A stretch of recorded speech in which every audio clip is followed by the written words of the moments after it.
todo o Brasil, hein? Vocês têm alguma pergunta da aula passada que a gente falou sobre espiritualidade? De repente, eu nem lembro se ficou assim algo por completar, por finalizar, se a gente... O autoexame que foi de finalizar. Foi? Eu anotei a última coisa, Sim. autoexame. Autoexame. Ah, ótimo. Então vamos lá. Vamos pegar esse ganchozinho aí, né? Então deixa eu dar uma breve recapitulada até para se ambientar aí.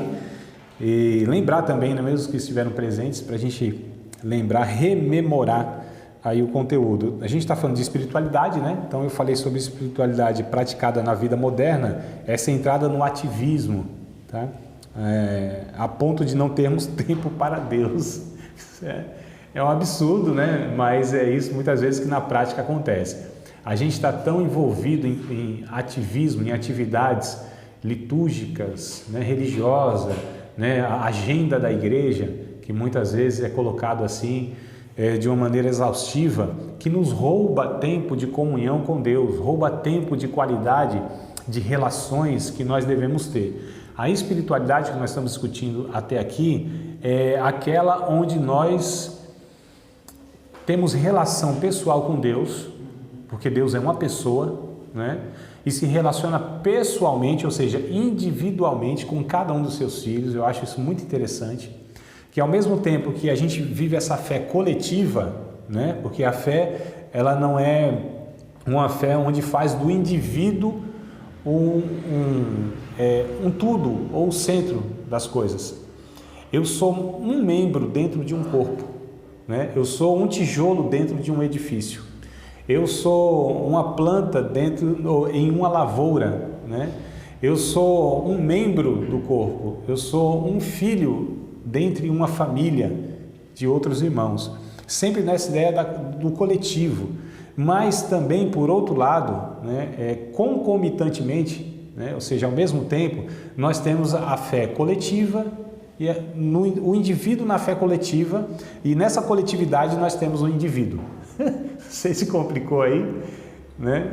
Que uma coisa está dentro da outra, faz parte da outra, e não pode ser excludente. Então, embora Deus fale, se relacione com o indivíduo, comigo, mas é dentro de um propósito que é na sua família. E dentro da família de Deus, do povo de Deus, você não tem exclusivismo, você não tem uma hierarquia que muitas vezes hoje é vendida, que é mais uma estrutura humana, né, que a gente vê de uma sociedade humana. Jesus, ele perguntou assim, vem cá para os seus discípulos, né, como que vive aí os gentios? Os gentios, ó, gente que não servia a Deus, que não tinha conhecimento de Deus. O maior domina sobre os menores. Eu falei, então, mas entre vocês não vai ser assim. Jesus foi muito claro, muito objetivo. Outra passagem, ele disse assim, quem é maior? Quem está à mesa ou quem serve? Assim, quem está à mesa é maior, porque é servido. Jesus disse, então, mas eu entre vocês sou aquele que serve. Quem quiser ser o primeiro, seja o último. Quem quiser ser o maior, seja o serviçal dos irmãos. Então Jesus, o que ele pega? Ele inverte essa lógica humana de poder, de vida, de indivíduos, de pessoas que muitas vezes pensavam que eram melhores do que as outras por conta de uma posição. O judeu, inclusive, se jactava, né? Se orgulhava pelo fato de ser judeu. Eles pensavam que eles eram assim, a última Coca-Cola gelada no deserto, para ser mais teológico falando, né? Pensavam que era assim o supra-sumo, né? Eles tinham esse orgulho de serem, nós temos Abraão por pai. E Jesus disse, não, vocês não têm Abraão por pai, vocês têm o diabo por pai. Olha só, irmão, vocês estão aí se fiando na questão que vocês são descendência de Abraão, até das pedras Deus pode suscitar descendência a Abraão. Então não é por aí o caminho, né? Então essa espiritualidade bíblica e saudável, onde esmaga o individualismo, contempla o indivíduo, mas não o individualismo, né? Dá importância à individualidade, que é diferente. Ou seja, que cada um de fato é um. Nós devemos considerar esse um como sendo especial, dentre outros que também são da mesma forma especial. Porque Deus não tem filho preferido e preterido. Deus não tem ungido e não ungido. Todos de Deus são ungidos. A gente não tem essa ideia também, essa conversa, né? Se é ungido de Deus. Não, tudo bem. Se está afirmando que esse é ungido de Deus, todos os outros também são.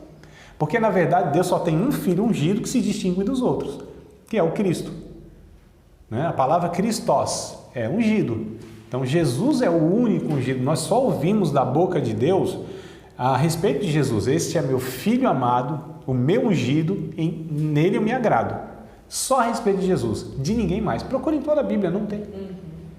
Não tem. Não. Jesus, sim, é o Filho de Deus, ungido, Filho de Deus, que agrada a Ele. Agora, em Cristo, nós estamos debaixo da mesma unção.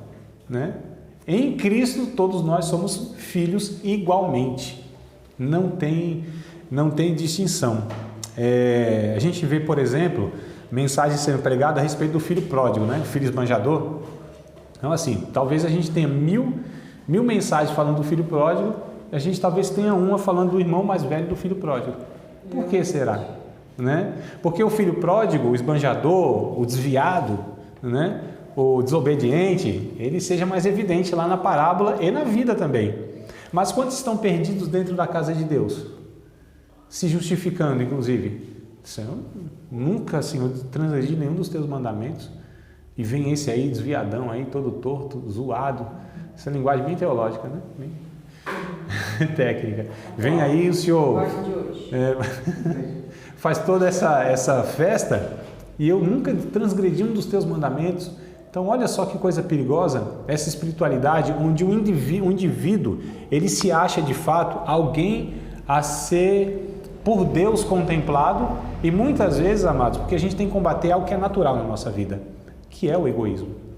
Isso é natural nosso, né? A gente pensa primeiro em nós, depois nos nossos e por último, quando, e talvez não chegue lá, nos outros. É por isso que Jesus disse assim, perguntaram para Jesus, né? Um advogado da lei perguntou para Jesus, qual é o maior dos mandamentos? Ama o teu Deus, teu próximo, não a ti mesmo. Amar a Deus, o próximo e a nós mesmos. Amar a Deus não é difícil. A gente nem vê, não tem relação com Ele no sentido de... Porque o desafio é o relacionamento tete a tete aqui, né? O relacionamento que a gente tem, onde tem a química, né? Onde tem o confronto, onde é o igual, aí a gente tem grande dificuldade. Por que é mais fácil pedir perdão a Deus do que ao irmão que eu ofendi? A Deus a gente não tem tanta dificuldade assim. Vai quebrantado, vai esmagado lá, humilhado, mas vai. Tal, né? Às vezes é eu e Deus lá no quartinho, tá tudo certo, se resolve.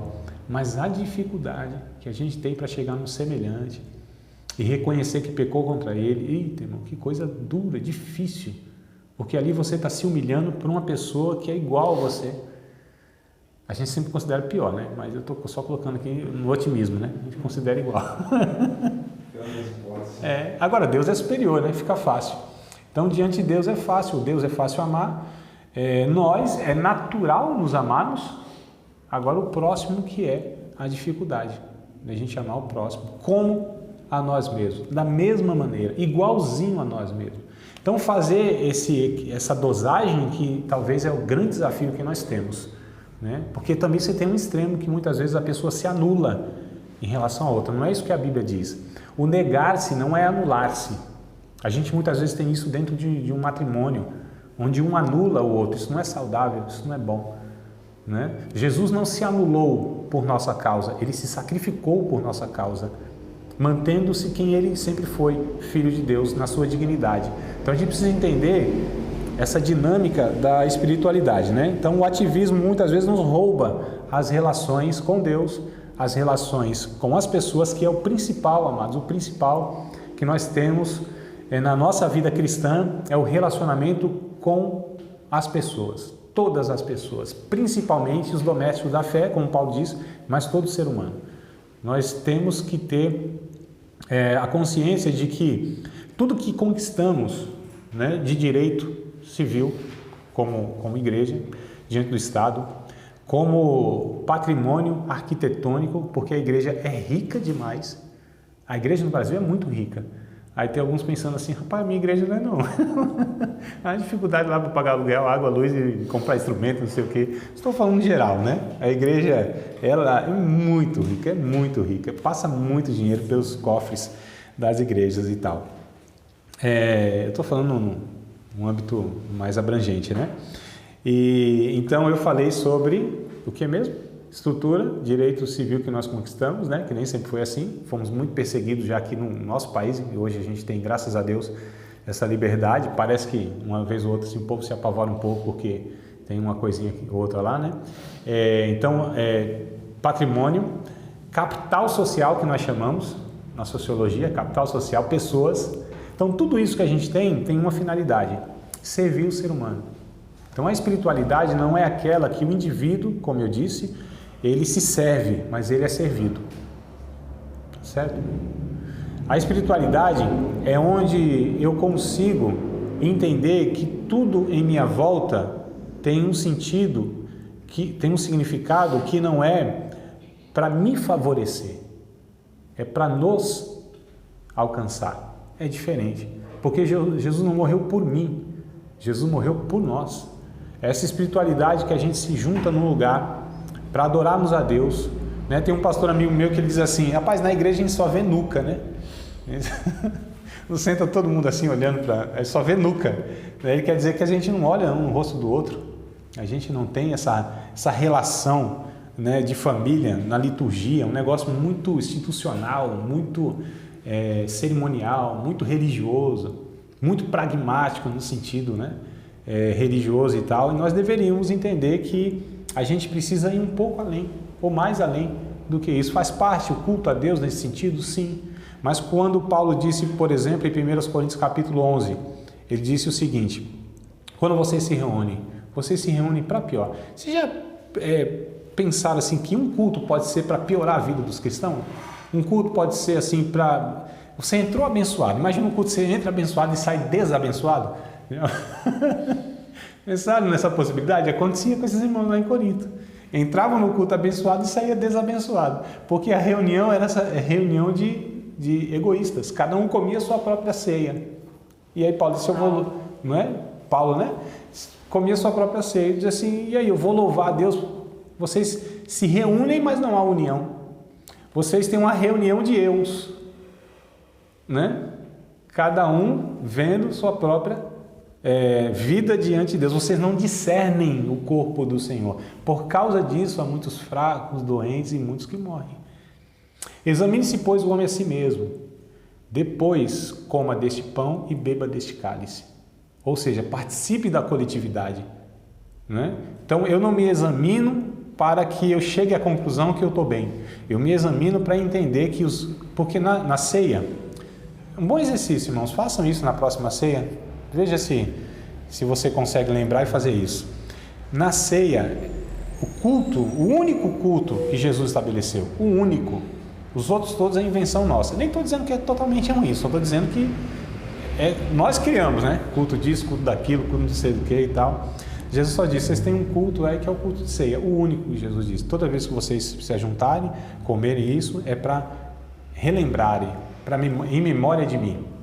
E aí, quando a gente se reúne nesse culto, a maior expressão do amor, né, cerimonialmente falando, dos cristãos, é o culto de ceia. Não é santa ceia, tá? É redundância. Só ceia, tá tudo certo. Né? Que a gente aprendeu na espiritualidade que tudo é espiritual para o espiritual. Então toda ceia é santa. Todo dia é santo, todo lugar é santo, todas as pessoas são santas. Não é isso, irmão? Então, por exemplo, eu não consagro nada a Deus, eu só dou graças a Deus porque tudo a Ele já pertence. Nesse entendimento que a gente tem trabalhado até em outras matérias. E aí, eu entrego. Não é? E exato, a gente só... Porque é meu, eu entrego para Ele. Na verdade, não sei nem se é entrega, é só reconhecimento que já é dele, né? Só, Senhor, é teu aqui, dou-te graça. É isso que Jesus fez quando pegou o pãozinho lá, né? Tendo dado graças, partiu e comei. Esse é o meu corpo que é partido por vós. Ele não disse: Senhor, a ti eu consagro, Senhor. Estou aqui separando para ti e tal, unge esse negócio, aquela coisa. Não, dou-te graça, Senhor. Acabou. Agradeceu a Deus. Paulo vai dizer em 1 Timóteo capítulo 4, deve ser verso 6, 7, alguma coisa assim. Pela oração e pela palavra, tudo é santificado. Então está tudo certo, tudo santificado. E aí a gente deve olhar para 4 lados quando a gente vai celebrar a ceia com os irmãos. 4 lados. Para dentro, em volta, para trás e para frente. Deve ter até uma musiquinha que fala esse negócio, né? Tá? Então, examine-se, pois, o homem a si mesmo, a introspecção que a gente tem que fazer, né? E a conclusão que a gente chega é a seguinte, porque assim, você está lá, Senhor, e agora? Participe dessa ceia ou não? 30 dias, será que eu pequei em alguma coisa assim? Será que alguma coisa me desabona?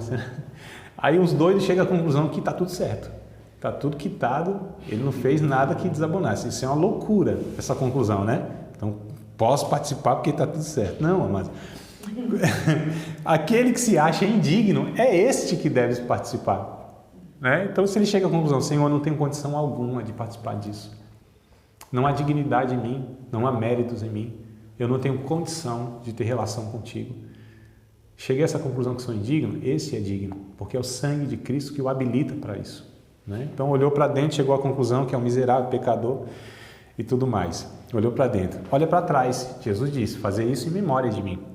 A gente olhar lá para trás, lá para a cruz, a gente olhar para Cristo, que aquela cruz era para mim, né? Aí sim eu venho, chama a responsabilidade individual. Então é para mim, aquela cruz era eu para estar lá. Aquele túmulo não era para Jesus, era para o José de Arimateia. A cruz era para Barrabás, então todos eles nos representam, né? Então chega a essa conclusão olhando para trás, fazendo memória. Lembra do poço de onde fosse cortado, da pedra onde fosse cortado, do poço de onde fosse cavado, Isaías vai dizer, né? Então a gente lembrar que nós não éramos nada antes de Cristo. Que hoje talvez, nós somos assim uma pessoa que onde o Espírito Santo conseguiu, né, plantar alguma coisa, amadurecer alguma coisa, e talvez hoje nós somos bênção na vida de algumas pessoas, mas nem sempre fomos assim. Temos que lembrar quando chegamos na igreja, irmão, quanto trabalho eu não dei para alguns pastores, alguns líderes. Lembra? Faz aí não faz agora não, faz na ceia lá, que eu acho que fica até melhor, né? Que lá o Espírito Santo consegue assim mostrar mais os pecados e tudo mais. Faz lá, né? Lembrando de quem você era. Talvez isso nos faça mais empáticos, mais sensíveis com aqueles irmãos meio vacilão. Tem uns irmãos meio vacilão, né? Uns que erram. Talvez a gente se torne mais humilde, mais sensível, mais empático, enfim. Então, olhou para dentro, olhou para trás, a gente precisa olhar em redor, porque é de comunhão, a mesa. Não é isso? Então, olha só, no final da entrega dos elementos, a pergunta é, tem alguém que ficou sem, né, o pão, sem o cálice e tal? Aí todo mundo pega lá, ainda a gente pode levantar a mão, sim, tem muita gente que não pegou. Inclusive aquele irmão que estava na ceia passada, na retrasada, um ano atrás, caminhou comigo e não está aqui. Olhar em volta. Tem que saber, ver se o corpo está bem, se o corpo está bem. Isso. Então, não é uma fé individualista que nós temos, né? E aí para frente, né? Jesus disse, faça isso até que eu venha. Anuncie até que eu venha. Então, essa perspectiva de que a nossa vida, ela não se resume aqui. Aqui a gente está passando como peregrinos em um propósito de conhecermos a Deus, porque somos seres humanos passando por uma experiência espiritual para nos tornarmos humano como o humano deveria ser, e em Cristo isso foi iniciado. Lembra que eu perguntei para vocês? Nós somos seres espirituais passando por uma experiência humana ou seres humanos passando por uma experiência espiritual? Lembra?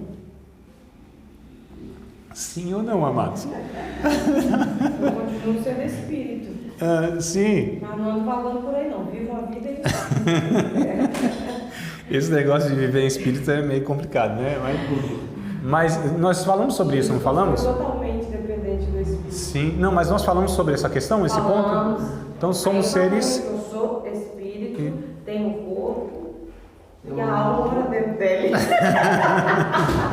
Ou seja, sou dominada pelo espírito. Mas eu entendi que eu sou cristão só para... Sim, claro. Mas essa questão de que essa ideia de que nós falamos de espiritualidade como se fosse alguma coisa muito abstrata. Você falou sobre isso. Não é, irmão? E Tiago vai dizer que a espiritualidade, ela tem que se concretizar. Tem que ser viva. Ela tem que ser real. Ela tem que afetar a vida das pessoas. Ela tem que ser algo visível. Porque a Deus ninguém vê. E essa história assim, olha para Jesus, não olha para mim, isso é conversa fiada de quem quer se esquivar da responsabilidade, irmãos, que nós temos de mostrar Cristo. Sou cheio de falhas. Não, calma aí, não é. Ou tem uma coisa muito errada. Se está cheio de falha, não. Eu tenho muitas virtudes e algumas falhas. Ou a graça está sendo ineficaz na minha vida. Ou que espiritualidade é essa que não vai me transformando de glória em glória, de fé em fé, até eu me tornar ou ir me tornando a imagem e semelhança do Cristo, não é? Então, as pessoas olham para mim, eu sei que tem avaliações erradas, equivocadas de pessoas, mas eu estou falando aqui numa sensatez, né? Se as pessoas olham para nós e não conseguem ver muito mais a graça de Deus transformando a nossa vida, aí é uma coisa a se pensar que tem uma espiritualidade muito errada nisso, né? Como que um cristão, ele pode professar Cristo, está lá 10, 15, 252 anos na igreja, tem uns aí que né? Não passaram lá para o dilúvio, mas pisaram na lama, antigos na igreja, tem funções na igreja de responsabilidade. Como que as pessoas não podem contemplar as virtudes de Deus em nós, como foram os discípulos lá, que viram lá e disseram, não, isso aqui são cristãos, eles são chamaram de cristãos, ó. Até então eles não eram denominados cristãos. Atos 11, 26, né? Pela primeira vez lá em Antioquia, os discípulos foram chamados de cristãos. Por quê? Pareciam-se com Cristo. Eram pequenos cristos. E essa conversa de olha para Jesus coisa nenhuma. Olha para mim, é igual o Pedro e João, né? Olha para nós. Olha para nós. Não temos ouro e nem prata, né? Teve uma conversa umas décadas atrás aí, umas duas décadas e meias atrás, porque assim, majoritariamente o catolicismo aí, como religião ainda era muito, mas muito forte, no mundo ainda é, né? Mas há 30 anos atrás aproximadamente era muito mais do que é hoje. E aí dois bispos, né? Dois líderes católicos lá conversando o que está acontecendo, porque lá no Brasil, né? Um país assim majoritariamente católico estava perdendo fiéis para os protestantes, né? E aí eles disseram assim, rapaz, o que está acontecendo? Porque a gente tem todo o recurso, a história é a nosso favor, né? A gente tem toda a estrutura, de todos os sentidos, no mundo todo, né? O catolicismo é uma potência econômica, uma potência religiosa, uma potência política, enfim. E aí perguntaram, disse, rapaz, é porque, não sei, mas a avaliação é o seguinte, se nós temos o ouro e a prata, o que falta? Disse, é que eles têm um tal de levanta e anda em nome de Jesus. Isso é diferente. Em nome de Jesus. Né? Então, tinha o ouro e a prata, mas... E aí hoje, talvez, não é a nossa vez de termos o ouro e a prata? E o nome de Jesus, levanta e anda, as três coisas. E a autoridade, amados? E essa espiritualidade, eu não estou falando de fazer milagre, de realizar milagre, não estou falando disso. Eu estou falando da essência do Evangelho, que é o caráter de Cristo forjado em cada um dos discípulos. E os milagres também. E os prodígios e as maravilhas. Não, mas isso é um detalhe. Isso é um complemento. Não, isso é detalhe. É detalhe, queridos. Nós que somos de ala pentecostal, nós que somos um país de raiz mística, nós que temos as três raízes, né, religiosas no nosso país, onde dão ênfase a essas questões mais abstratas, a gente acha que isso é o diferencial. Não é, nunca foi. Nem toda a história da igreja, é só estudar a história da igreja. Milagres, sinais, eles têm que ter uma utilidade, que está escrito em João capítulo de número 30, capítulo de número 21, verso 30. Mas o senhor concorda comigo que por onde Jesus passava tinha milagres, prodígios e maravilhas? Algumas vezes sim, outras não. Mas não era diferencial, irmã Marília. Eu vou explicar por quê. Não, sim, minha amada, mas deixa eu falar aqui. A ênfase do Evangelho, dos ensinos de Cristo e dos apóstolos, não são os milagres. E quando havia os milagres, esses milagres tinham uma finalidade. E é essa finalidade que muitos se perderam na ala pentecostal, colocando milagre pelo milagre, como um milagre de aprovação de Deus na vida de uma pessoa. Sim. E Jesus alertou que os milagres sem a natureza, na verdade, vão servir para nós e para os outros como juízo de peso eterno e como muito mais tropeço para não levar as pessoas a Deus. Porque é aquela história, né, que eu já falei para vocês, do ditado do chinês que tem lá, o sábio aponta para a lua e o tolo fica olhando o dedo do sábio. Né? Ou seja, esses milagres são chamariz de muitas igrejas que pautam a sua espiritualidade por evidências extraordinárias, por acontecimentos de milagres.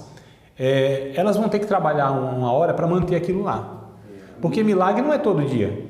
Muitas das vezes existe milagre, O equilíbrio, existe tudo, mas não existe a essência do Evangelho, que é a misericórdia, O o amor. testemunho.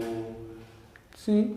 se utiliza mais do nome de Cristo. É o chamariz. Ele tem o poder Exato. para fazer e aí falta a essência. Exato. Então, É um desequilíbrio, pega um de mais, outro de menos. isso, mas vamos ver o que é a essência, o que importa. Que se não houver essas ações extraordinárias de Deus, se não houver nenhuma ação extraordinária de Deus, Deus, ele opera no ser humano na transformação da sua natureza.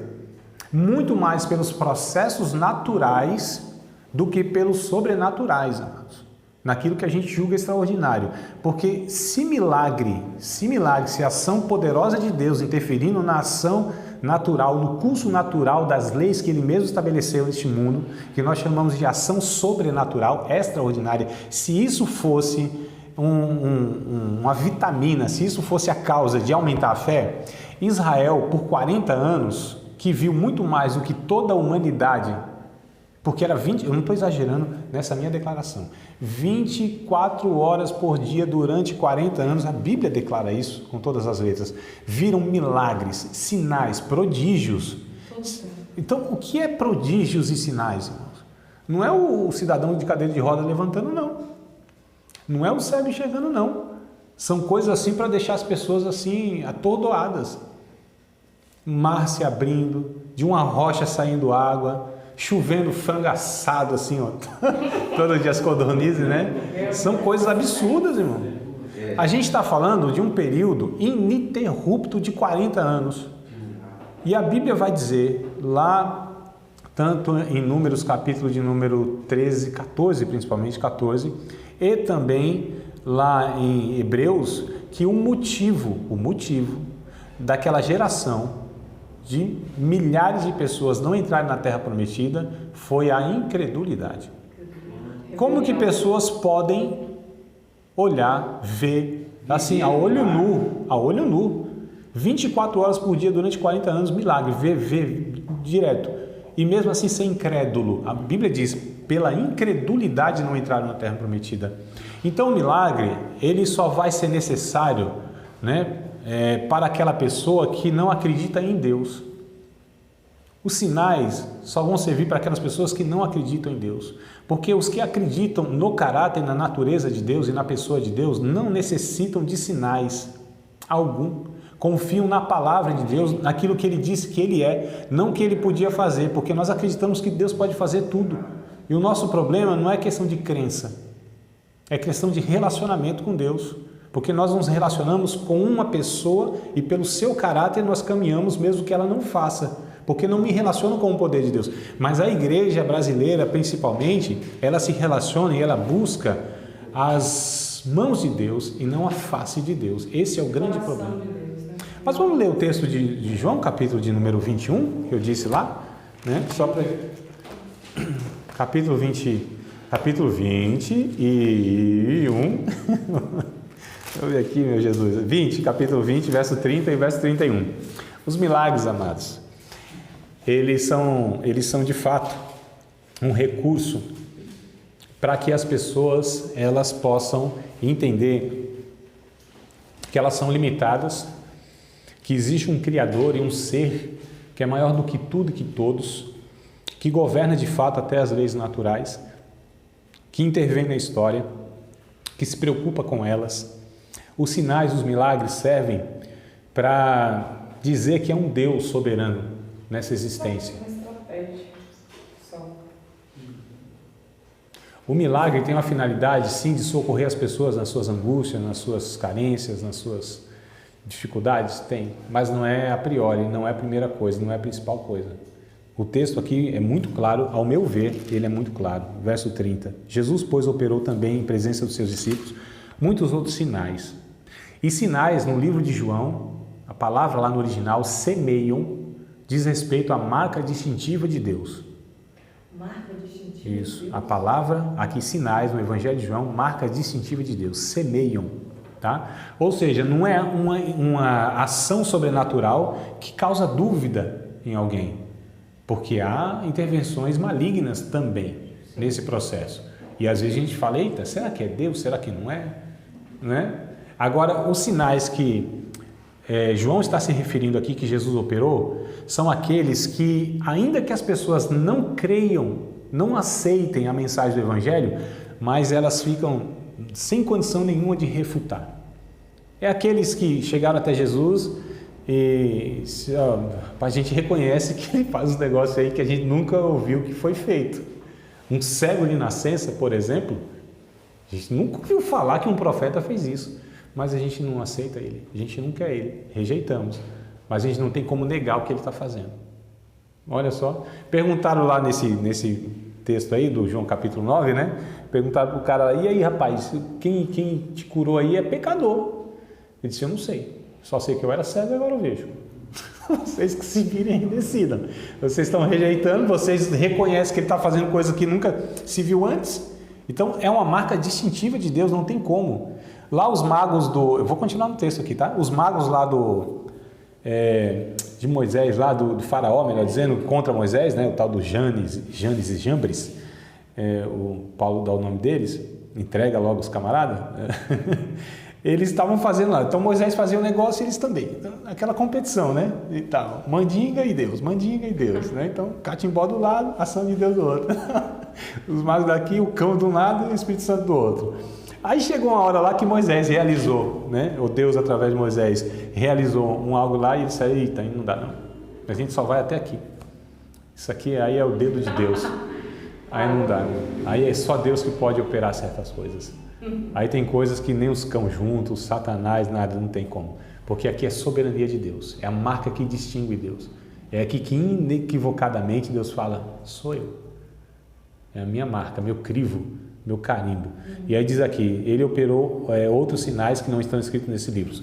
O verso 31 que é a chave do negócio. Estes, porém, foram escritos para finalidade. Que creiais que Jesus é o Cristo, o Filho de Deus, e para que crendo tenhas vida em seu nome. Então os milagres, as ações sobrenaturais que não levam o ser humano, as pessoas a reconhecerem Cristo, a desejarem Cristo, a se relacionarem com Cristo, estão equivocados de alguma maneira. Ou não são de Deus, ou quem está operando eles, tá certo? Não está conduzindo a coisa adequadamente, né? Então aí que a gente precisa pensar. Mas a espiritualidade, quero voltar aqui, é o relacionamento que nós temos com Deus e uns com os outros, tá? Essa concretude das coisas. Então assim, se os milagres não servem para que as pessoas sejam melhores seres humanos, né? Aí esses milagres estão equivocados. Solitude, nós falamos, escutar Deus, autoexame, né? Onde nós paramos. E eu anotei aqui que infelizmente pessoas do nosso tempo se parecem mais com o estouro de uma boiada do que o rebanho de Deus junto às águas verdejantes, os pastos verdes e as águas tranquilas, né? Então, a gente falar de solitude, de tranquilidade e paz, irmãos, a gente percebe que nessa agitação, o Apocalipse, quando vai falar da sociedade nos últimos tempos, dos ímpios, fala de um mar agitado. Essa é a figura de linguagem que eles usam, né? Um símbolo, um mar agitado. E o povo de Deus é um mar tranquilo, né? Eu nunca vi Jesus desesperado, apavorado na situação. Os discípulos sim, nunca foram maduros, né? Mas Jesus sempre tranquilo, um negócio assim, como diz lá em São Paulo, pau quebrando, irmão, um negócio assim estava difícil. E Jesus tranquilo, vamos, calma aí. Nem Pedro sacando a espada, cortando a orelha do cidadão. E Jesus, calma, guarda a espada aí, está tudo certo aqui. Se eu quisesse, eu oraria o Pai e estava tudo resolvido aqui, você não tem noção. Como está tudo sob controle, né? E ele desesperado e tal, não sei o que e tal, e foge de um lado e foge do outro, e Jesus lá, está tudo certo, está tudo aqui no propósito. Eu nunca vi assim, irmão, tipo o Espírito Santo desesperado, sem saber para onde vai nem para onde vem. Está tudo certo, né? Nós que temos essa agitação, tem gente que acha que está fazendo alguma coisa para a obra de Deus. Não. É Deus que está construindo na história o seu reino e Ele nos chama para contemplar essa ação, para cooperar com Ele, para identificar a sua mão se movendo, e a oração serve para que a gente veja a mão de Deus se movendo e não para mover a mão de Deus. Então essa espiritualidade onde o homem é o centro e parece que ele que dá o comando a Deus é uma coisa totalmente antibíblica. A espiritualidade, irmãos, tem uma música antiga, né? Eu não sou do tempo dessa música não, porque a gente estuda história também, né? Que é aquela onde o cantor diz assim: meu, somente meu é todo o trabalho. E o teu trabalho? É descansar em mim. Olha o que Deus fala. Meu, somente meu é todo o trabalho. E qual é o nosso trabalho? Qual é a nossa parte? Descansar em Deus. Eu não estou dizendo numa passividade, numa omissão, numa negligência, pelo contrário. Eu estou dizendo que a gente depende de Deus para fazer tudo, porque Ele é o que opera em nós, tanto querer quanto opera tudo em todos, tanto querer quanto efetuar, é o que diz a Bíblia. Então, um dia, amados, eu estava numa situação tão difícil, complicada de vida, tão conturbado, e aí veio um irmão, um amigo meu, pastor, disse: André, conversa muito tranquila, né? Disse assim: rapaz, tudo que a gente for fazer aí, você sabe que não vai alterar coisa nenhuma que Jesus já fez na cruz do Calvário? Parece assim que meu coração descansou em Deus. Foi mesmo. Paz, que coisa, né? Simples. Simples. Eu falei: é verdade. Então eu estou me matando à toa aqui? Fé. Porque assim, Jesus é quem está realizando a obra. Aí eu aprendi com outro pastor, outro amigo meu, ele dizia assim para mim: André, eu me preocupo tanto e oro tanto a Deus, e o meu desejo é que eu não atrapalhe o que Deus está fazendo. É outra coisa também que eu estou achando interessante, vou pegar isso para a minha vida, né? E a gente vai entendendo, amados, que nós, na verdade, precisamos entender que a espiritualidade é se relacionar com Deus. Não automaticamente, mas naturalmente, a nossa vida será, de alguma maneira, um veículo para que as pessoas conheçam a Deus. Nós vamos pregar naturalmente, viver o Evangelho, sabe, sem tanto esforço, no sentido que tem pessoas que vivem o Evangelho com pesar, arrastando corrente. E orar 1 hora, que luta. Jejuar, irmão, vai com remela no olho, cabelos, né, todo descabelado. Vida santificada que sofreu, não acha prazer em santificar a sua vida, mas tudo é pesado, porque essa espiritualidade muito mecânica, muito religiosa, sem entender com quem está se relacionando, o que é o Evangelho, qual é a proposta de Deus, que nos chama para uma mesa, nos chama para um trabalho, mas não para um serviço. Porque para um trabalho é diferente para um serviço. Olha que coisa interessante, um dia, eu sempre gosto de contar, talvez até já contei para você,